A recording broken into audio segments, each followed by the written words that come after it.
आज हमारे साथ हैं doctor Mandeep Singh from heal your life. Sir, आप अपने बारे में कुछ बताएं। जी, मैं मनदीप सिंह। जैसे कि मैम ने बताया, मेरा नाम और मेरी पहचान बता दी। 2006 में मैंने रेकी हीलिंग और मेडिटेशन में मैंने महारत हासिल की। मेरे को डिग्री मिली। तो मैंने 2006 में ही अपनी क्लिनिक जो है स्थापित की, बेबे नानकी गुरुद्वारा के पास मॉडल टाउन में सी ब्लॉक में। तो मैंने वहाँ पे बड़ा लॉन्ग पीरियड काम किया। अब मैं 2 साल से यहाँ डी ब्लॉक में हूँ, 1466 model town extension block D near Ram park. Sir, reiki meditation sound healing ही क्यों? देखिए, कुछ चीज़ों के इलाज जो हैं मेडिसिन के पास नहीं है, तो इसलिए मैंने ये चूज़ किया। तो उसके बाद मैंने ये निर्णय लिया कि ये लोगों तक भी पहुँचाया जाए और उनको ठीक किया जाए, अगर बिना मेडिसिन के कुछ होता है। लेकिन कई बार क्या होता है कि ये मेडिसिन और रेकी को दोनों को कंबाइन करके हम सामने वाले का इलाज करते हैं। कब से आप इस चीज की प्रैक्टिस कर रहे हैं? मैं प्रैक्टिस कर रहा हूँ 2002 से। अच्छा सर, ये बताइए कि रेकी, मेडिटेशन जी और साउंड हीलिंग जी, आपस में कैसे कनेक्टेड है? ये मेडिटेशन के ही सारे पार्ट हैं। मेडिटेशन, अगर कोई रेकी नहीं लेना चाहता, तो सिर्फ सिंपल एक मेडिटेशन करके अपने आप को स्वस्थ रखना चाहता है, तो वो मेडिटेशन कर सकता है। जो मेडिटेशन खुद के लिए नहीं कर सकता, उसके लिए वो पार्ट रेकी है, उसके लिए हम करते हैं यूनिवर्सल एनर्जी के थ्रू। जो व्यक्ति थोड़ा, उसकी कोई ऐसी प्रॉब्लम है जो डॉक्टर्स के मेडिसिन के द्वारा नहीं ठीक की जा सकती, और वो रेकी या मेडिटेशन के बीच नहीं जाना चाहता, तो वो साउंड थेरेपी से की जाती है। क्योंकि उसकी फ्रिक्वेंसीज होती हैं, जो फ्रिक्वेंसीज होती हैं वो हमारी बॉडी पर बहुत रिएक्ट करती हैं। तो ये साउंड फ्रीक्वेंसीज जो हैं, जी मैम, ये हमारी बॉडी माइंड पे कितना इन्फ्लुएंस करती हैं? बहुत ज़्यादा। और ओवरऑल वेलबींग के लिए क्या बेनिफिट रहता है? ओवरऑल वेलबींग के लिए मैं ये कहूँगा कि अगर आप हेल्थ कॉन्शियस हो और आप हमेशा स्वस्थ रहना चाहते हो, तो आप तीनों में से कुछ भी चूज कर लोगे। आपकी हेल्थ, जैसे कि डिप्रेशन, माइग्रेन, और आजकल डिप्रेशन माइग्रेन तो बड़ी छोटी सी बात हो गई, तो उससे निजात पाना चाहते हो, तो आप तीनों में से किसी को भी चूज कर लें। और सर, आपके पास किस बीमारी वाले लोग ज्यादा आते हैं? डिप्रेशन और एग्जाइटी, और अभी कैंसर के। और आप उनको कैसे एड्रेस करते हो? देखिए, पहली बात तो जो डिप्रेशन वाला मरीज मेरे पास कोई आता है, या कैंसर वाला, वो इतना निराश हो चुका होता है, उसको ये लगता है कि अब शायद मेरे पास कुछ ही दिन बचे हैं। तो हम उसको 3 मंथ में जब रिजल्ट निकाल के देते हैं, तो वही मतलब उसका एक नई लाइफ स्टार्ट हो जाती है। तो वो अपने आप को जीना शुरू कर देता है, नई लाइफ से नई शुरुआत हो जाती है उसके लिए। क्योंकि उसके जो सेल्फ मेडिटेशन और रेकी या साउंड थेरेपी से क्या होता है कि उसके अंदर नए सेल्स उत्पन्न होते हैं, प्रकृति उनकी मदद करती है, तो उनको एक नया जीवन मिलता है, और अपनी लाइफ से आज बहुत खुश हैं लोग जो मेरे पास आए, या और भी कहीं पे जा रहे हैं, तो वो बहुत खुश हैं। जब आप ये इलाज करते हो लोगों जी लोगों मैम, का, तो आपको कुछ पर्सनल चैलेंजेस भी आते हैं? बहुत ज्यादा। जैसे कि लोग यहाँ हमारे पंजाब में, जहाँ पंजाब की बात ना करें, और भी कई स्टेट पर अवेयरनेस, हेल्थ अवेयर कम है हम।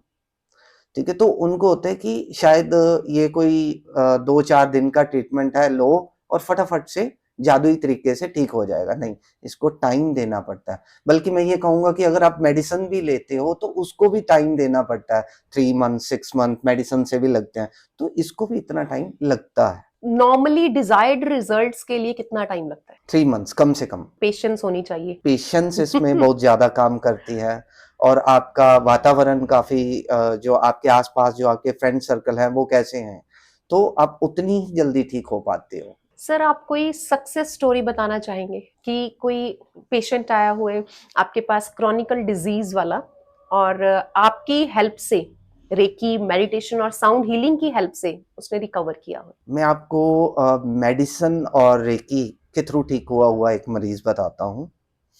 उनका कैंसर, लेडी थे, मैं अब नाम नहीं बता पाऊंगा उनका। उनके यूट्रस में कैंसर हो गया, और विद इन 3 मंथ्स में वो इतना बढ़ गया कि डॉक्टर्स ने कहा कि वो ऑपरेशन से ऑपरेशन हो ही नहीं सकता, और उन्होंने उम्मीद छोड़ दी। तो मेरा रेफरेंस मिलने के बाद पहले तो मैंने 15 डेज लिए और उनको रेकी देनी चालू करी, मेडिसिन भी उनकी चल रही थी। तो 15 दिन के बाद जब उनको बोला गया कि अब जाके डॉक्टर से कंसर्न करो, तो डॉक्टर बोल रहे हैं भी मेरे को समझ नहीं आ रहा, अब इसका ऑपरेशन हो सकता है। और फिर उन्होंने 15 दिन और डेट दी, यानी कि पूरा 1 मंथ के बाद उनका ऑपरेशन हुआ। ऑपरेशन होने के बाद अब साथ साथ में मेडिसिन चल रही है, साथ साथ में रेकी चल रही है। अब उनकी रिपोर्ट बिल्कुल नॉर्मल है। इस वक्त वो कैंसर से निजात पा चुके हैं बिल्कुल, पर लेकिन उसको 1 साल लगा। तो उनको ठीक करने के लिए आपने तीनों चीजों को यूज किया, रेकी, नहीं, मेडिटेशन? इसमें क्या होता है कि हमें एक चूज करना होता है, वो क्लाइंट के ऊपर डिपेंड करेगा कि उसने क्या चूज करना। देखिए, कैंसर वाली स्थिति में वो मेडिटेशन नहीं कर पाएगा, खुद के लिए वीकनेस, और वैसे ही वो बहुत निराश हो चुका होता है। तो फिर उसको चूज करना है कि उसने साउंड लेनी है या रेकी लेनी है, ठीक है। जो वो चूज करेगा फिर उसी ट्रीटमेंट के साथ उसका इलाज चलता जाएगा। सर, ये साउंड मेडिटेशन हो गया, रेकी हो गया जी ये बाकी जो मेडिकल साइंसेस हैं जी। उसका पार्ट है या कॉम्प्लीमेंट्री है? साउंड थेरेपी और रेकी जो है, आज तो साइंस भी मानने लगी, आई थिंक सो नासा भी मानती है चीज़ों को, फ्रिक्वेंसीज को। तो मैं ये कह सकता हूँ कि अब ये एक मेडिकल के साथ उसका पार्ट हो चुका है, क्योंकि अब हम इसको ये नहीं मान सकते कि ये कोई जादू टोना है, ये सारा फ्रिक्वेंसीज का खेल है। अगर सही मरीज को सही फ्रिक्वेंसीज मिल जाएं तो वो ठीक हो सकता है, वो अपने आप को खुद भी ठीक कर सकता है। जैसे म्यूजिक देखो, हमारा कई बार मूड होता है कुछ करने का, जहाँ पर हम उदास बैठे होते हैं, हमें कुछ ऐसा म्यूजिक मिल जाए कि जिससे हम उसको सुनेंगे बड़े गौर से, हेडफोन लगा के सुनते हैं, तो उससे हमारा मूड कई बार फ्रेश हो जाता है। तो क्या होता है, वो साउंड्स जो म्यूजिक होते हैं उसमें भी फ्रिक्वेंसीज होती हैं, तो उससे भी हमारी लाइफ पे इम्पैक्ट पड़ता है। कोई हाई साउंड होंगे तो उससे हम चिढ़ जाते हैं। ऐसे फ्रिक्वेंसीज और साइंस ये अब कंबाइन हो चुके हैं। मींस पेशेंट अगर कोई और मेडिसिन भी ले रहा है जी तो ये जो साइंस है, रेकी है, मेडिटेशन है, जी साउंड हीलिंग है, जी, तो उसको उसमें सपोर्ट कर रही है। सपोर्ट कर रही है उसको, वहां से देखो, इस रेकी और साउंड थेरेपी का मतलब ये है, ये नहीं है कि एक कोई मिरेकल हो जाएगा। मिरेकल तब होगा जब आप इसको दोनों को कंबाइन करके चलोगे, ताकि आपकी लाइफ में दोबारा वो वाली सिचुएशन क्रिएट नहीं होगी।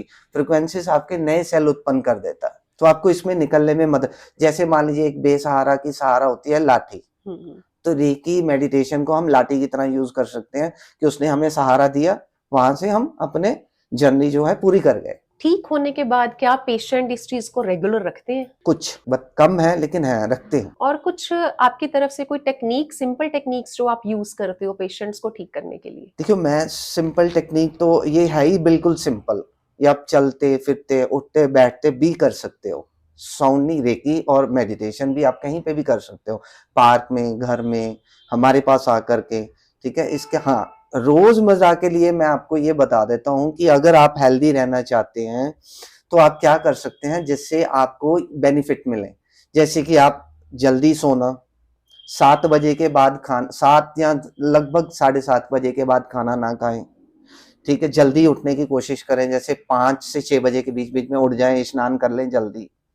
तो हो सके तो 10 मिनट आप अपने सांस पे फोकस करके अपने आप को मेडिटेट करें। तो इससे क्या होगा, एक तो स्ट्रेस फ्री रहेगी लाइफ, दूसरा आपको हेल्थ इश्यूज जो हैं आने कम हो जाएंगे। आपको क्या लगता है ये होलिस्टिक जो प्रैक्टिसेस है इसका जी, फ्यूचर क्या है इन मेडिकल साइंस? ये आने वाले टाइम में बहुत कॉस्टली होने वाला और बहुत बढ़ने वाला, क्योंकि आज के टाइम में किसी के पास समय नहीं है किसी भी चीज़ को देने के लिए, और लाइफ इतनी बिजी होती चले जा रही है कि हमारे पास कुछ करने का टाइम ही नहीं है। तो क्या है कि उससे हमारी डिप्रेशन, स्ट्रेस, कैंसर जैसे रोग पनप रहे हैं। तो आने वाले टाइम में इसकी वैल्यू और ज़्यादा बढ़ने वाली है। और आप सर हमारे व्यूअर्स को कोई हेल्थ के लिए टिप देना चाहें? हेल्दी फूड खाएं, जैसे कि हम बर्गर, नूडल्स, ये चीज़ें छोड़ करके हेल्दी फूड, जूस, अपने बच्चों को भी इवन जैसे फ्रूटीज, इन चीज़ों से दूर रखें। कोशिश करें आप बच्चों में ये तालीम लगाएं कि वो एटलीस्ट 10 मिनट डेली निकालें, मेडिटेशन करें। वो तो कहीं पे भी की जा सकती है। तो ये मेरा सबसे सबको मैसेज है कि आप जल्दी सोएं, जल्दी उठें और डेली मेडिटेशन करें, जिससे आपकी जीवन जो है स्वस्थमय हो। और अगर लोगों ने आप तक पहुंचना है जी, तो वो कैसे पहुंचेंगे? बड़ा आसान है। मेरे को गूगल पे सर्च कर सकते हैं।